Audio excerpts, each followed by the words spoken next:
welcome to our podcast, or welcome back if you listen to our first episode. If not, then you can head back and give it a listen. It explains a little bit more about who we are and what we're doing.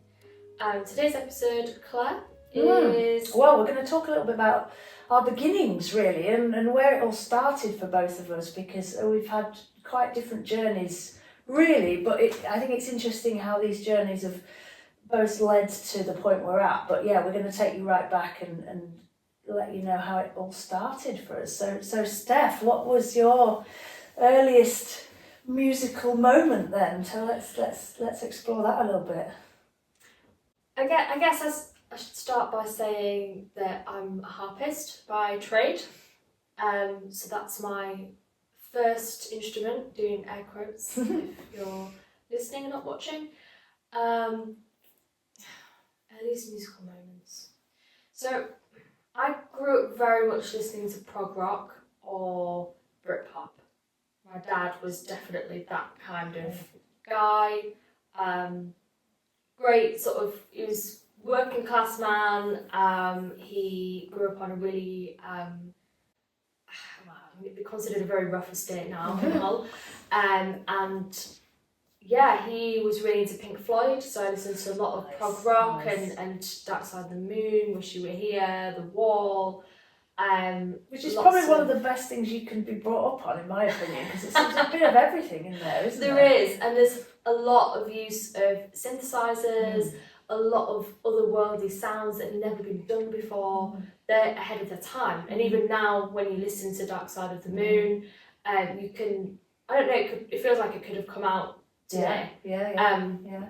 So that for me was a really big influence on my life, and then lots of other Led Zeppelin and Ozzy Osbourne and a lot of Radiohead, which again is hugely influential band on me and what I've done, and their journey is really interesting. I remember hearing OK Computer when I was 16, and God. It was one of those, there's certain albums that you just have to sit and listen to. That was one for me when I was 16. Yeah, it's just, I went back to it a few years ago.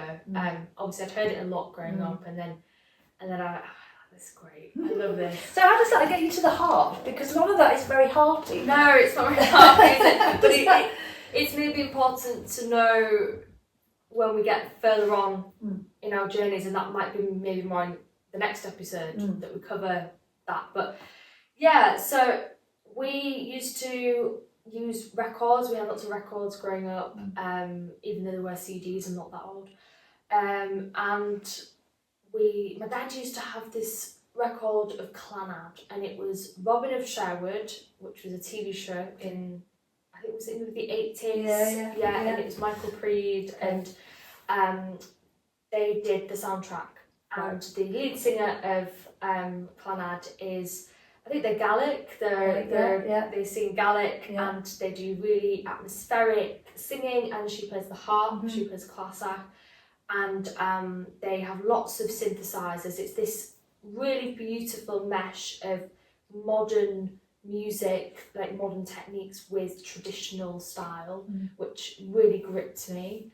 And so that really was my first introduction to the harp, was Marion's theme, which is it's a really pretty piece of music, and it's flute and harp as well. So the roots go all the way back. Yeah, absolutely. Yeah. How about you? What was your first? Well, my first musical memories, I suppose, were really at school. More than actually listening to music, it was actually just being immersed in playing it. So I was very lucky that my reception school teacher was a fantastic musician. Her and her husband were both very keen musicians in where I grew up. So I should say I grew up in the sticks in Lincolnshire, and just to this day very grateful to have their influence. So she would teach the recorder to any willing children.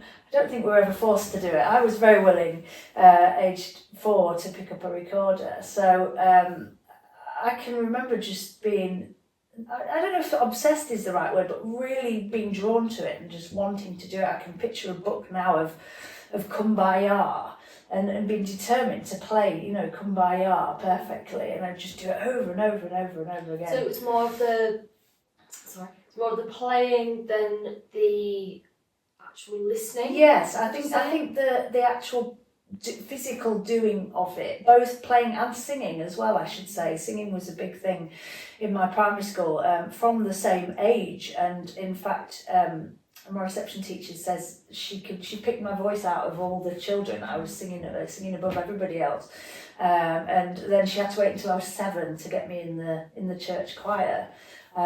So yeah, it's interesting that you were coming at it more from having heard things, that kind of drew you in, whereas for me it was kind of there as something to do.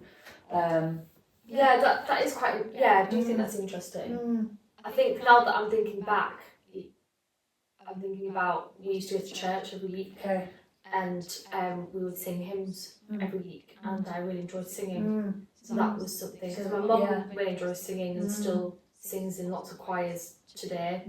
And singing in a choir is the best, absolutely the best training you can have for the ear, and it's just wonderful. I think musicians who haven't had that, I think tend to struggle a little bit more with things, because there's something about linking the voice, and there's a statistic that says that singing is the only thing that lights up every part of your brain as well, because it's physical, but you've also got the language as well. So I've always found it curious, musicians who haven't really sung much. I think another part of that for me is the confidence to sing, because that I know people struggle with that, and as a musician, I find it odd when I go to a workshop or something, and I'm maybe trying to teach improvisation, and I say, well, just sing a note, just sing a couple of notes, anything, and the apprehension to just sing a note to someone.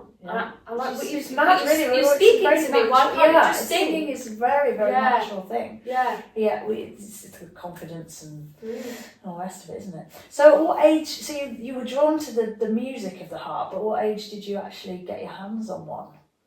I think it was about 8. Okay. I'd already had some piano lessons, but I hadn't really taken to them.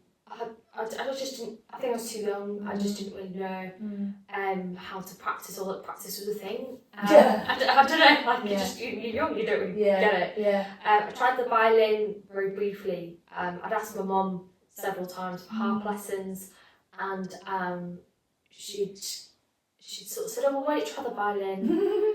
See, I had the opposite experience. I think I said, "Can I play the violin?" And my parents were like, "Oh, it sounds awful when people are learning the violin." No. But there weren't any violin teachers around. Really, I think my mum plays the violin when she was younger, and so I think there was like a bond there with it that, and it was probably easier to find than a harp as well. I think my piano teacher also played the violin, right? So it was convenient. And then my brother played the clarinet, right? And I had some piano lessons, and didn't really stick. I tried the violin. I said, "Oh, I'll try the guitar," but my mum happened to see there was a young girl playing, and you all know Alan Edgar.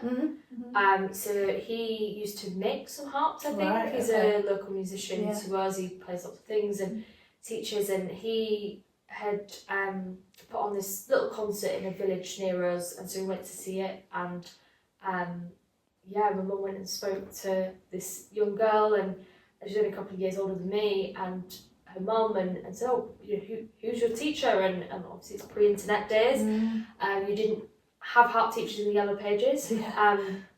Like Yellow Pages are a directory of people, by the way. If you don't know what they are. It was a paper book, and it was huge. And so she got her number. She rang her up and said, "Yeah, that's fine. Come on Thursday. Great." And that was it. Wow. And my mum always says, I have a lesson, took the harp home, and she never had to sort of push me. I just did it, and after a year, she was sort of saying to my dad, "Oh, she's really sticking at this." I thought she'd have stopped by now, but she's really sticking at this. So great, this could be expensive. That's funny. I find the whole subject of why you choose a certain instrument fascinating, particularly because I think there's a lot that goes on in schools where children are just given instruments without even really considering what they want to play or what's good for them. And I think that's really interesting that you tried lots of different instruments, many more actually than many people have. But it was always the harp that there was something about that you knew you wanted to do, and obviously that was right. It was the only one that you really stuck with. Yeah, I don't really know, obviously, apart from hearing it,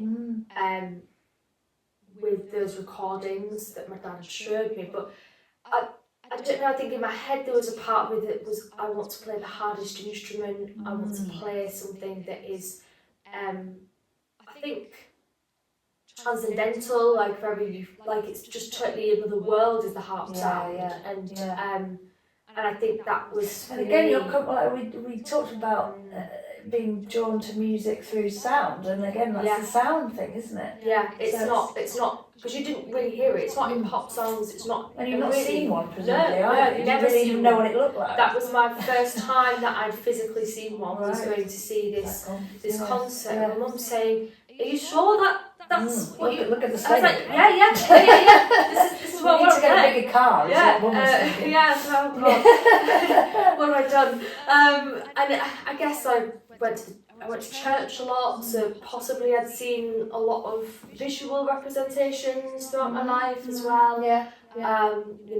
That's very much used in the Christian church. So maybe I'd seen things. I'm not sure.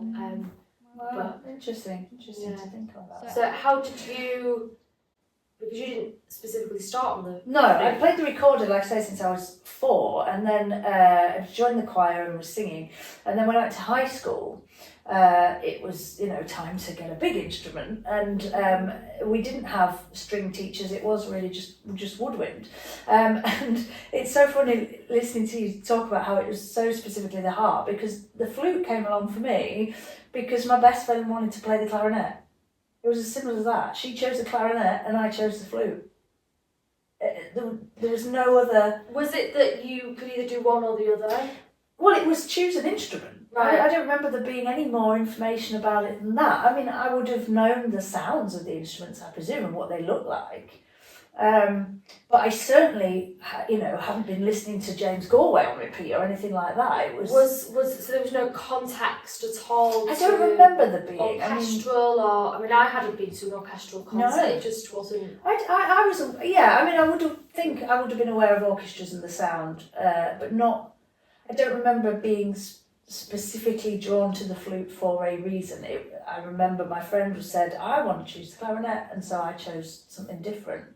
But it was very lucky, I suppose, for want of another word, because I really do feel that is the instrument for me. I've played the piano as well. Like I said, singing, I actually studied singing as a first subject, and I'm going to talk about that in a bit.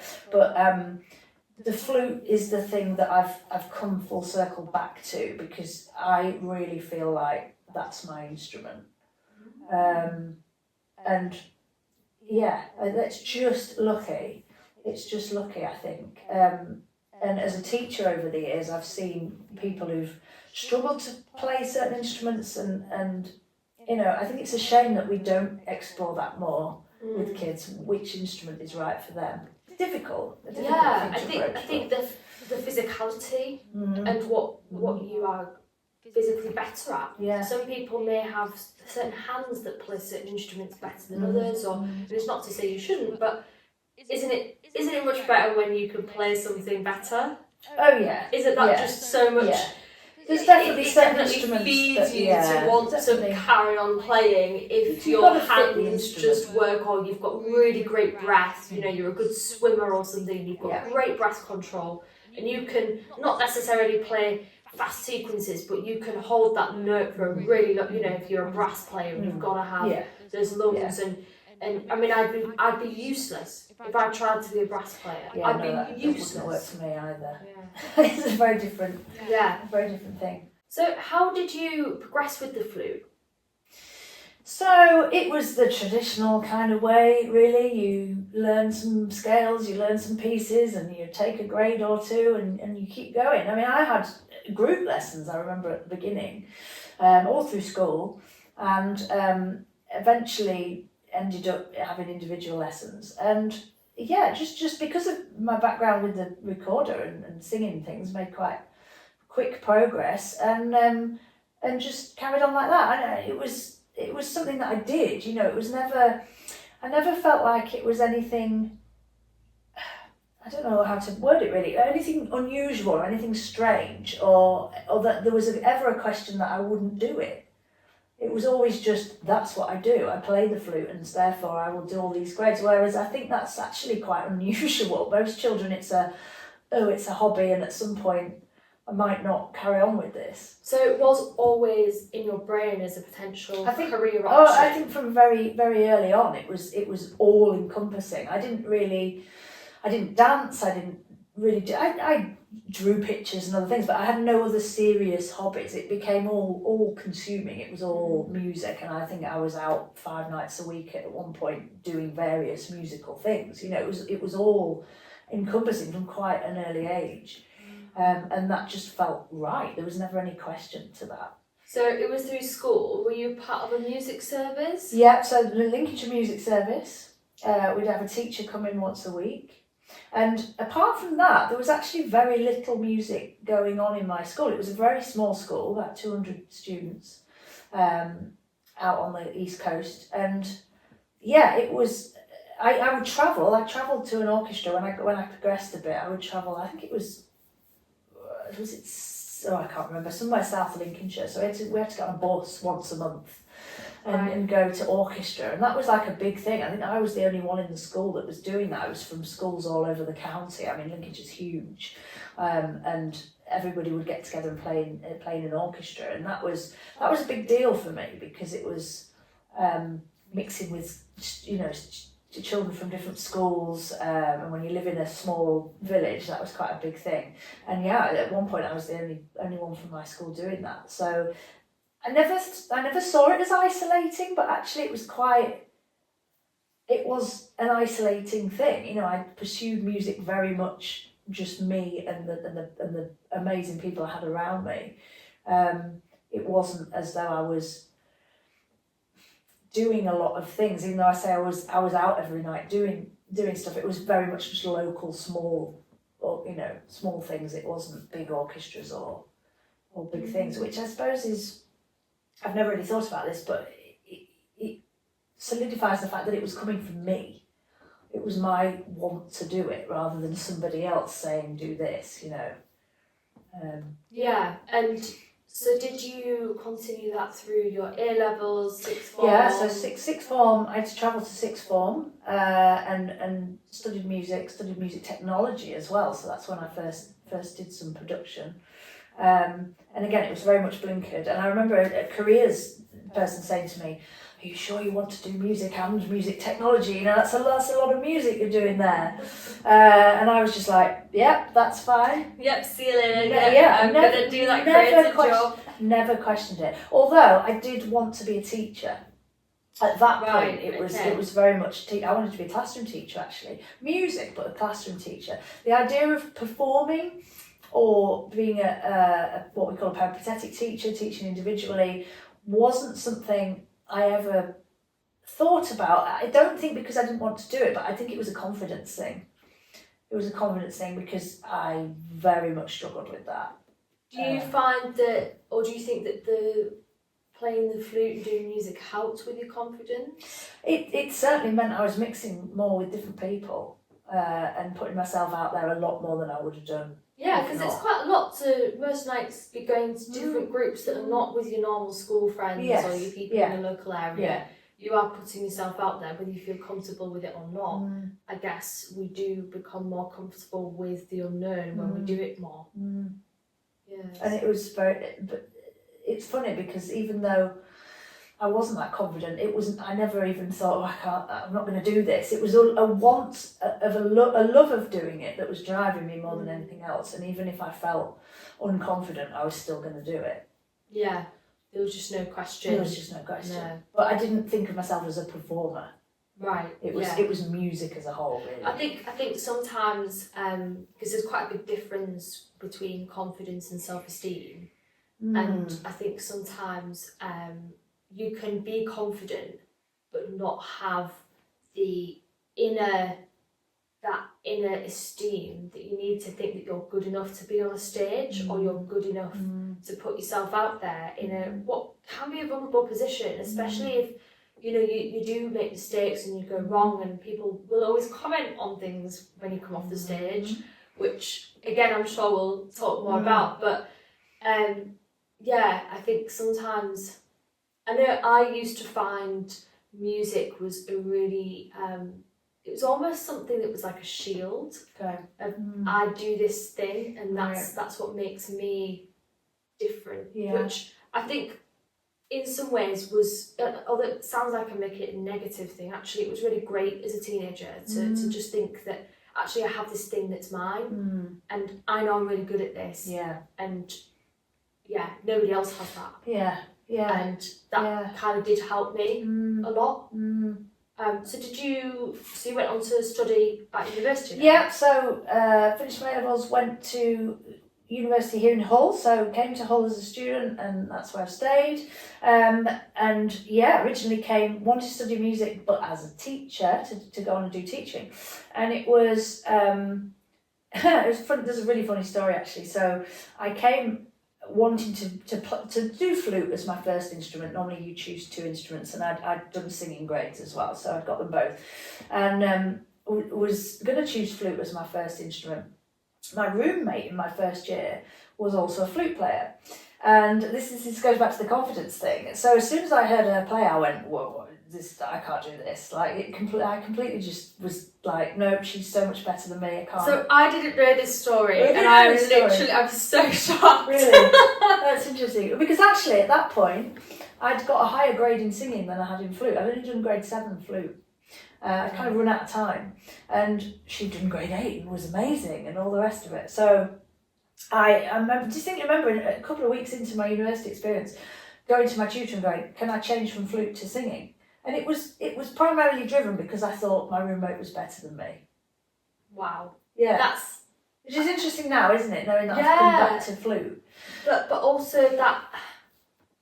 So this is where we go with music, of that comparison and the esteem, and the way that we're led to think that if somebody is better than us in a technical sense or musically, whatever, that they are superior, when actually it's not about someone else, it's about you and how you feel about your instrument and when you play. Exactly. And this is but at that age I think you've got no concept of no, that's what you learn as you get older, isn't it? And it's an important life lesson, I think. We all talk about things like FOMO online and comparison, but it's been around for a lot longer than social media. And probably in a much deeper way. And not addressed. So I switched to singing, and went and had singing lessons, and then that led me to want to be a performer, but as a singer, and I wanted to be an opera singer. That was what came out by the end of about my first year of university. So I changed from wanting to be a teacher to pursuing performance, thanks to having more singing lessons, advanced singing lessons. So in some ways, maybe that was meant to be. Yeah.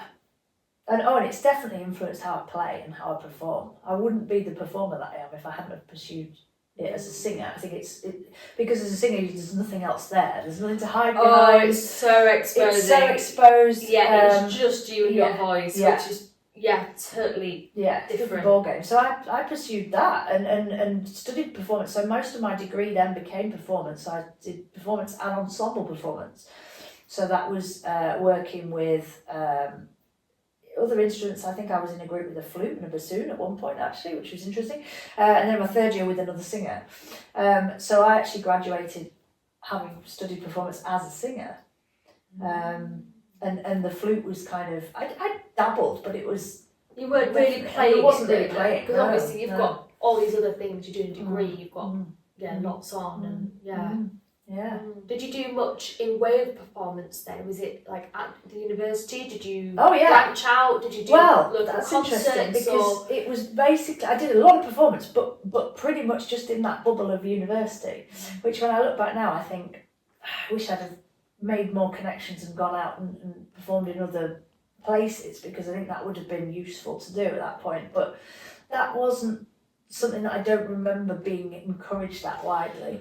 No, and that's something that probably I'll talk a little bit more about, but yeah, it is something that I think you are sometimes in your own bubble when you're at uni, and it's very easy to do that because they have the facilities. You've got to do it for your exams, so why would you go out and do that other experience? And maybe in some ways it is positive to do that because you're really honing and crafting your skill. And maybe it's too much to think about going out and performing. Maybe it's right that you are in a bubble for a certain amount of time. I mean, I don't know what the right or wrong answer is to that. We can only go from reflection on our experiences, can't we? Yeah. I think it's taken me many more years though to develop the other sides of being a musician, because there wasn't much of that at that point. You know, the kind of business sides or the marketing or going out and meeting people, which is just as important. That was something that was never on the radar for me at that point. But like you say, it got me to where I was in another way because I was really focusing on that confidence in performing. So you went through the system as well, and then I did go through the system. Yeah. Well, actually, not really in the sense that I had private lessons. Right. So I was really fortunate that my teacher used to come through once a week. She was from Cottingham, so she used to come through and see her parents and teach. She also ran a small choir, which was really, really high quality. She's a fantastic musician and is an examiner and does all sorts of really high level music stuff because. Yeah, she's just great, and she was so encouraging and really, you know, like as a person, she just told you how it was, which I fully respected, and something that I will go on to probably speak a lot more about, which I've only really come to in the past few years, like many people, and especially women my age, realising that you're neurodiverse, and I had no idea growing up. I always knew I was different, but I didn't know why, and she was fantastic because she was so encouraging, she was so positive, because there's nothing worse than being told that you're not good enough because you are already your own worst critic. Oh, absolutely. And she was so, I wouldn't say positive, she was, but not in a false way. Yeah. It was always very direct. This is improved this week, this needs working on this week. And that to me was just what I needed. Because I say I struggled in school. I did and I didn't. I struggled in the classroom. Music was appalling. I mean, we basically barely learnt anything in lessons. And during my GCSEs, it was horrendous because I was stuck in a class with people. In fact, I think over half of them were not musicians in any way. In any way, they had literally just taken it as something to do that they thought was easy, to the point where one of them, they had to put stickers on the piano for his performance exam to play, I can't remember, something like, it was literally like Frere Jacques or something, you know, it was, and even then, bless him, he just it was a struggle, you know, and so that really impacted so you didn't me. So it was similar for you that you didn't have, there wasn't much music for you going on in school, and no. Did you even make it known that you were a harpist and that's what you did?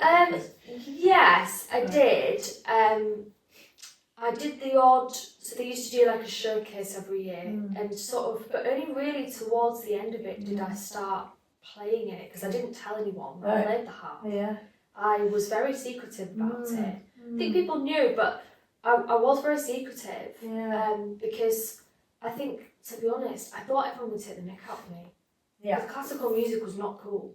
Were the children having instrumental lessons in your school? Yeah. So I actually played the clarinet for a little while. Really? Yeah, I got grade 2 clarinet. Wow. I hated it. I wanted to play the saxophone. I love jazz, so I wanted to play the saxophone.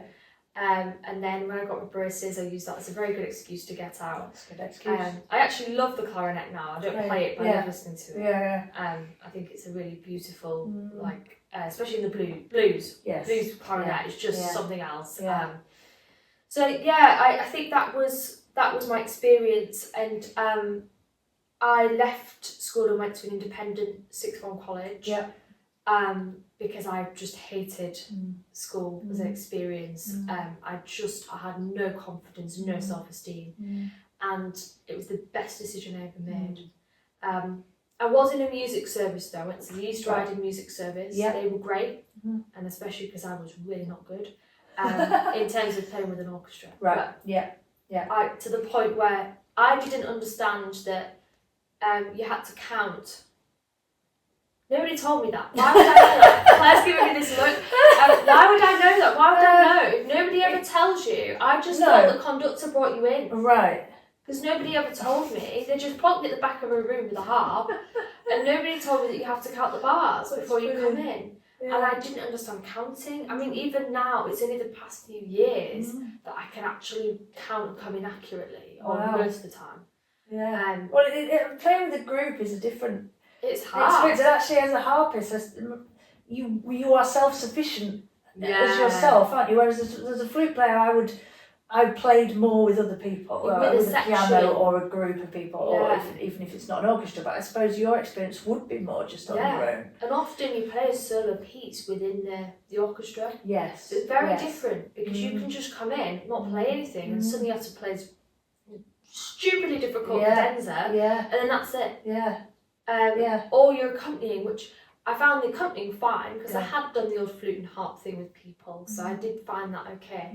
But still, I really struggled with ensemble playing, because I struggle to read music and still do. It's not easy for me, and I think, again, when I think of neurodiversity, and it seems quite normal now, and I've sort of forgiven myself, but when I was young it was really hard. And I used to, and obviously this is before Spotify, it was just sort of coming out, so I'd have to sit and listen to YouTube versions of the pieces, and I figured out that if I did that, I would literally learn the whole piece by ear and learn where I had to come in, and that was what I listened to. But then the problem with that is that if they were doing it at a different tempo, I would come in at the tempo that I learned, because I didn't understand about counting and feeling a beat. But harpers are notoriously bad with rhythm. But so interesting that you'd experienced all these things, and yet still it didn't put you off. You wanted to keep pursuing this. Yeah. And that just kind of goes back to what we talked about earlier. I think it's an innate thing that tells you, even if everything around you is saying to you, maybe this isn't for you, there is something inside you, this intuition that says, no, stick with this. It's just something that's popped on my head talking about this. And I share this with my students a lot, my GCSE music result and my A-level music result were actually my worst grades out of every subject. They were my worst grades out of it, because I didn't, you've kind of touched upon in school, it was very different music in school, and I didn't really put much attention into it. My only GCSE A was in English. I think I got a C. Yeah, mine was, I got a B, all my others were A's, basically. I think. So it was always my worst result, and at A-level as well, but that still didn't stop me going on. No, and funnily enough, I'll talk about music college in a minute, but you only needed 2 E's at A-level. Right, yeah. Because I got a C, and across the board with all my A-levels, there's always one thing that let it down. I get A's and everything, and there'd be one subject or one unit that I got a U in for some reason. A U, can you believe it? A U, and it would bring it down to a big group of C's, which was fine. And I got through, but you just. But it's a real lesson in not letting that define what you want to do, or define where you think you should go, because always go on that intuition. So you went off to music college. I did. Well, I had a great time at sixth form. Right. And that was transformational. The music department was fantastic. I really regret not doing music tech, but I didn't know that was a thing. Yeah. Until I started, and it was kind of too late. I didn't really know that I could change, and I probably could have done, or even done the AS level while I was doing my other A levels. But so I did that, and that was great. We just got chucked into doing everything. I knew that. So just before, my music teacher, my harp teacher, had really had a serious talk with me. She said, "What are you doing with your life? You need to take these decisions. What are you doing?" And I was like, I don't know. Are you going to do the harp? Are you going to go to music college? I was like, I don't know. I hadn't really thought about it. And she said, "Well, if you want to go to music college, you need to pull your socks up. You're not good enough." And so I did. Yeah. I did. I thought, well, I'll just do that because that's what I'm good at. So that's just what I'll do. And I went to sixth form. She said, "You'll need another instrument." So I did singing. Right. So I've got my grade 8 singing. And that's what I was part of a madrigal group. Right. I was part of a choir. I did a salsa band. I also did drama there, so I did lots of performance in terms of monologues and drama. And I did used to do all my harp performances. So I did a lot of singing and playing. We did all of our Bach harmony, which was more than I ever did at music college. So there was a really strong foundation from that, but also so much missing because there's only so many hours in the day. But we got to music college. I did my auditions, and I was really fortunate to get in everywhere that I applied, and I chose to go to Royal Northern, which was great and a really interesting experience. So, what would you say is your overall feeling of your experience then at music college? It's very mixed, and I think the older that I get, the more I reflect on it with a positive view. I think I've gone through a period of feeling very negatively about it, but actually the more I go on, I just see it as this experience that I had. I think it's a really strange world to describe, and it is a bubble, like you were saying about uni, and I really feel that it's a bubble. I think one of the things that I noticed straight away was the class difference. Okay. So I wouldn't say, I'm definitely not working class. I mean, I play the harp, for God's sake, I'm not working class. But I'm lower middle class, I would say. And I think Hull is a working class city. So in general, you don't really have much wealth around you. You don't see wealth. That's just not something you experience. Everybody goes to state school. I mean, my brother went to private school, but that was more to do with, I mean, he was incredibly intelligent and he got a huge scholarship, and that was to help him because he actually, I won't go into that. It's not his story, it's my story. So that was the first thing that I noticed. And it was really difficult. My accent was, I mean... Yes, because even though you were at a college in Manchester, I think the majority of students were from the south. They were from the south. It's and I know that's still true now from people who've had the college experience more recently, that the majority of students are not actually based from the north. No. Or they were Scottish or Welsh. In which case they had a very strong identity of their own, and for some reason that wasn't seen as something to mock. Right. Whereas it was to the point where I changed my accent to a southern accent consciously while I was there, because every single word that I said, somebody would repeat back to me. Every single conversation, and you were just looked at as if, where are you from? What rock have you come out from under? Basically, that's what you felt. And I never really had a chip on my shoulder about Hull. I think it's a really beautiful city, and I thought Manchester was really ugly. Right. I went from this gorgeous sort of, we have a marina, we have all these beautiful buildings, we have Queen's Gardens in the centre. I used to hang out at the beautifully, manicured gardens by the theatre. So many of my friends used to hang out with all these lampposts that were all like old style Victorian lamp. It is a very pretty city. For those of you who don't know Hull, don't think that it's not. It is actually a really beautiful city. And and I lived in we moved to a nice area, so it was very green, very suburban. Moved to Manchester, and it was just, and you know what, like, we have really good bin collection.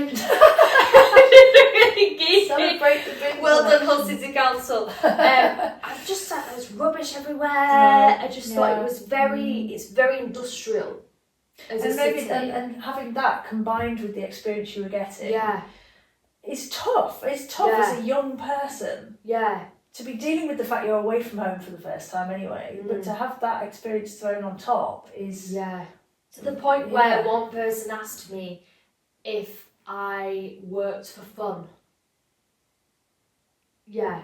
Really? Yeah. Wow. Where'd you go to do that one? Yeah. I mean, how do you respond to that? I don't know. But it just shows the divide. Right, The divide of people's perceptions and understanding and where people are coming from. And a lot of them went to music schools. Right. So they had totally different level and a lot of them knew each other because they'd been to the same music schools or they'd met at courses and things. So it was hard to break into that. Yes. When everybody's already got friends when you arrive. But, it was okay. Like, I made friends and got on with it. And, the Harp department was lovely. Lots of brilliant people there. I'm still in contact with quite a lot of them. And that was great. But I think you do notice that throughout when, your colleagues are training for marathons or half marathons. Yeah. And you're like, well, I don't have time to do that. That's lovely. I'd love to do that. Well, I'm having to work here. I mean, I wouldn't because I hate exercise. But I don't have time to do that. I need to work and. So from that's more of a personal point of view. But from a musical point of view, then what do you think you got out of music college? And are you glad that you went to a music college as opposed to university? Because anybody who's listening who's not quite sure of the differences. So Steph went to a music college, which is very much just that music bubble. You might have drama and related subjects going on, but it's more geared towards people wanting to go into the industry as performers. Yeah. Whereas my experience at university was more academic. Even though I did a lot of performing, I think there's a slight expectation difference, and it can feel very different as an environment. So are you pleased that that's the way you went? Do you think? Oh yeah. I think especially reflecting on the fact that again I was undiagnosed neurodiverse while I was there and had no idea. Yeah. I didn't have to write more than a 5,000 word essay, and even then that one was a project. Right. So I was only writing about my experience. Okay. Yeah. I wasn't writing an academic essay. I didn't really do much academics. So we had our lessons every week, and then we had harp class. So that was where we all performed to each other. We'd all be part of orchestras and ensembles. Often we were in duos as well, because that was part of. You picked electives, much like you would have done at uni, but you chose what you did. So I did arranging, I did jazz studies, I studied metal music, which was great, because that was all about Satanism and Nietzsche, and it was really great. So there was a lot of that. There was some harmony and musicianship. I think at the time, a lot of these things you didn't really take very seriously. Because another difference is that you automatically do 4 years at music college. You don't do 3. Yeah. Your first 2 years are essentially prep years. Okay. And your last 2 years are the ones that are like the marks count. Yeah. And all the way through the year you're building up towards your recital. And your recital in the last year is a 50-minute recital that is by memory. Right. And you walk in the room and it is a sterile environment and you do not speak. You go up and you play your pieces one after the other with a slight break in between each one where you get to breathe. Put the harp down, breathe, next piece, go. And it was very sterile. And I think there was a lot of opportunity to perform, but I think one of my criticisms, which you briefly touched on, was the future of what you're going to do after this. Because really, I should have been using that space to, there's loads of amazing studios that are beautiful, and I could have easily had photo shoots done in there, video shoots done of pieces of music, so that as soon as I was out of college, I had all the promotional material ready to go. And there was no real talk of, I think like weddings was seen as something that was like, it was really looked down upon, or that's how it felt, which we'll go on to later, but is now actually my main income. But things like that, gig work was really looked down upon. It was very much more about being a soloist or an orchestral player. There wasn't really much focus, for us anyway, on like improvisation, or I think there were some composition electives, but I didn't choose those at the time. I didn't see myself as a composer or writer. And I think it was very much this bubble of you grind and you learn these really hard pieces and perform them at the end of the year. But I think looking back, whilst I learnt those pieces, there are quite a few fundamentals that I didn't have, which is rhythm and harmony. Which seems really basic. Which are kind of important in music.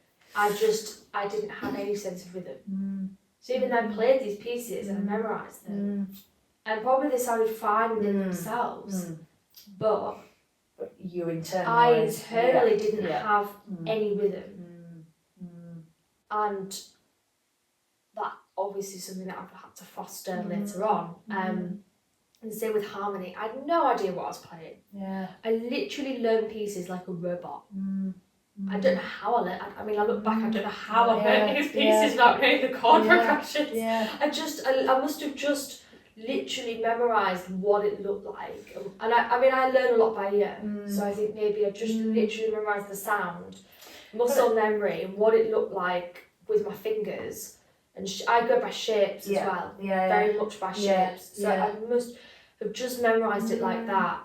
But isn't that interesting that was never either picked up upon, or I never even thought that was not a problem, but that's something that should be addressed? Because essentially, you've not then got a set of skills that's going to allow you to do different things. Which you like to think when you're in that period of training is what you're getting, you know? Exactly. And I think whilst we were told to do sight reading, it wasn't really, I think that, again, this is, I think, maybe some failings to do with, I don't know, like, I think they're just getting you to pass exams, which is the same as every other educational system, rather than preparing you with the proper skills that you maybe need, such as sight reading. And how can you sight read if you don't understand rhythm properly? Absolutely. And I know my first teacher used to pick on it so much and was really, really trying her best. She did. But it comes with it. I mean, these things do come with experience as well. There's an element of developing that ability to do it with experience. But the fact that wasn't really addressed is interesting, but it's probably led you to where you are now because you're aware of it and you've had to work on it subsequently. Yes.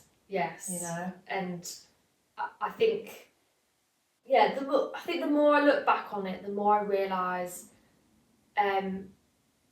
one of the main things that I take away is that I don't have a chip on my shoulder. And I've met other harpists that didn't go to music college, are absolutely fantastic, but for some reason they don't consider themselves as good. It's huge. And actually, really, they're probably better than me. The music college thing is an interesting one, isn't it? I had a big issue with that for years. So I went to university, I didn't even know about music colleges. It wasn't even something that was suggested to me. I wouldn't have known had it not been my harp teacher and she went to Royal Northern. But if she hadn't told me, nobody at school said. I mean, even at sixth form, it wasn't really mentioned. And I mean, my A-level teacher was shocked when I got in. He was gobsmacked. He couldn't believe I'd got into Royal Northern. Which, I mean, when you look at the state of my rhythm and harmony, maybe you can understand why. But just even knowing these places exist, so it wasn't an option for me, and I don't think I would have got in anyway. after university, having spoken previously about being a singer, my plan then was to try and go to a music college for postgraduate. So I stayed in Hull, was working and stayed with the same teacher, and it was 2 or 3 years later I auditioned for a postgraduate at a music college, didn't get accepted. And that at the time was absolutely mortifying. It was like the world has ended, you know. Really, this was the thing I've been working for all these years. Was that singing? It was singing still, yeah. And I really relate to what you said about people who've got this feeling of, I didn't go to music college, so I'm not good enough. It's such a, I think it's difficult for non-musicians to understand it, but I think it's the way it's set up. In our minds, this system is that there's something, you know, you're not a valid performer if you haven't been there. And yeah, when I auditioned and didn't get in, it was so devastating. I mean, at the time I was already doing a little bit of teaching, so teaching kind of took over, and it was, I think it must have been after that point that then I kind of fell out of love with singing a little bit, picked up my flute as a little bit of relief from all that craziness, and was like, wow, I can make a sound. And I put that down to being trained as a singer. As a singer, you're trained in breath control and you're trained in using those muscles, whereas actually a lot of women players aren't, believe it or not. Right. I think just to touch back on the little bit before we go on, what I would say for me the notable difference between music college and university, I don't know whether this was your experience or not, but people were queuing outside of practice rooms. The work ethic was second to none. Yeah. It was, you know, people practicing in the toilets, they practiced everywhere they could. Yeah. The rooms were fully booked. We had an online booking system and people would be sat booking 15 minutes, half an hour to get the full hour. Yeah. And it was rigorous. Yeah. The amount of hours I did of practice, I'm always listening to music, I'm always talking about music. It was unbelievable, and that challenge, that push and competition, but I think that was so good. Yeah, it was so good. It meant it was my whole world, and I loved it. Yeah, and I think that is something that doesn't necessarily always happen in universities. Yeah, no, that definitely. And there is a huge difference in that, and I think that when I play with people from college.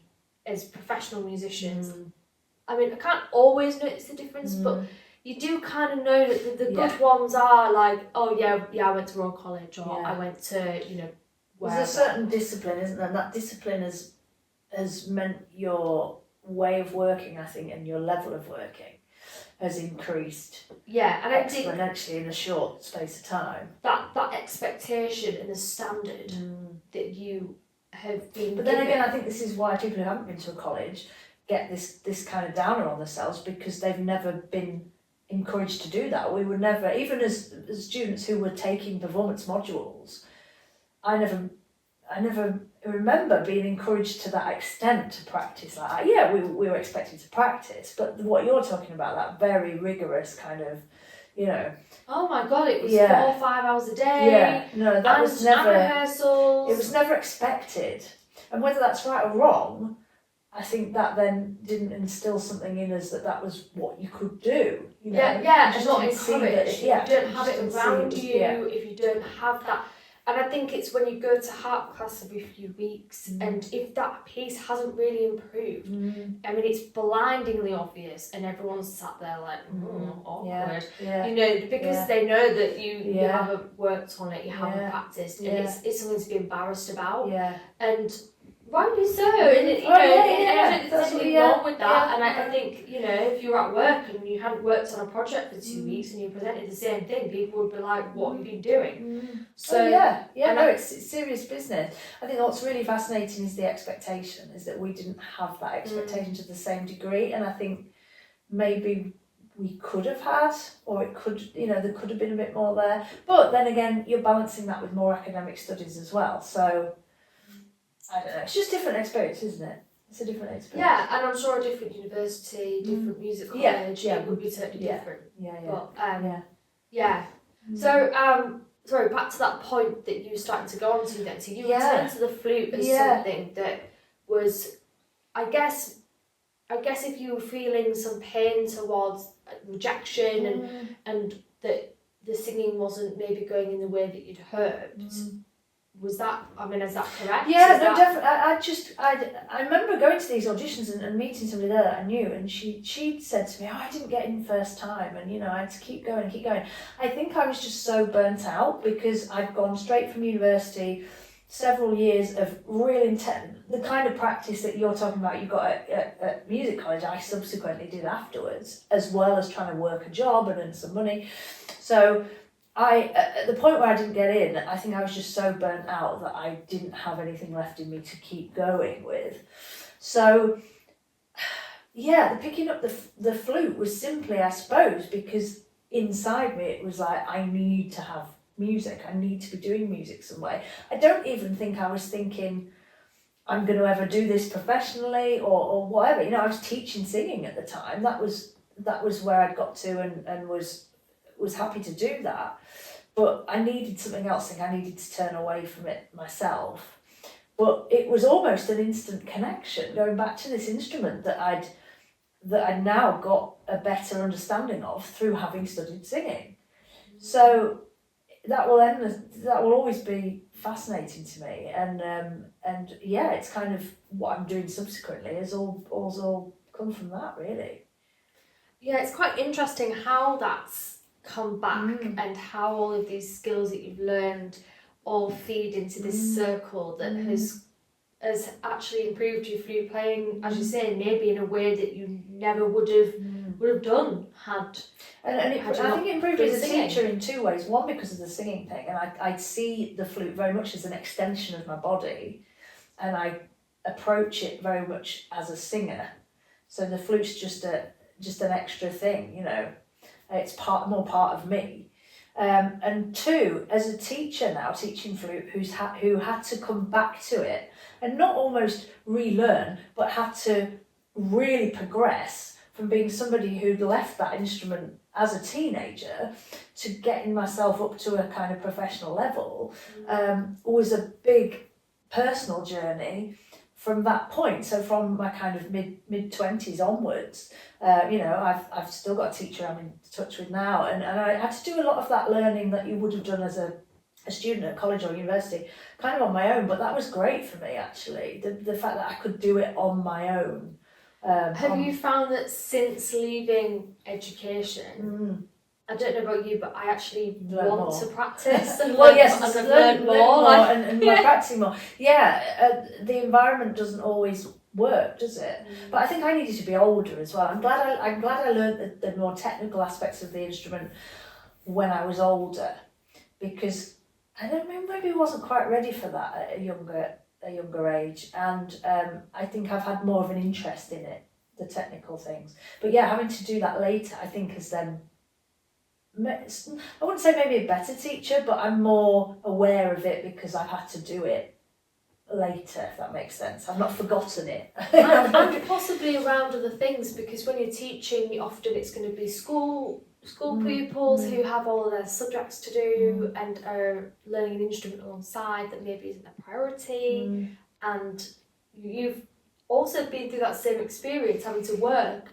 and do it in your spare time, and we're all tired after work, then coming home and having to make dinner and clean and somehow find time to do some really focused practice that has to be really switched on for you. You can't, with practice, you cannot for any moment be switched off. No. You have to be so engaged and so focused, and it's hard to find that, and that is, it drains your energy. Yeah. It's fantastic, it's a buzz, but at the same time, you've got to learn to love it, haven't you? You've got to, well, I'm sure we'll talk about this in another episode, but yeah, practice, you've got to learn to love it, and there are ways to do that, I think. But yeah, no, it's kind of interesting how I've come back to flute, and like I say, that I know that's what I want to focus on, really. So yeah. Well, shall we wrap that up there? I think we should. Yeah. And we've got plenty more to talk about on our journey. I think this is only really the first part of it. Yeah, because we've just talked about us individually. So I think next we're going to talk a bit more what we're doing now and what we're doing together, Yeah. which is really as Meridian Music and Sound. Yeah. Great, thank you for listening.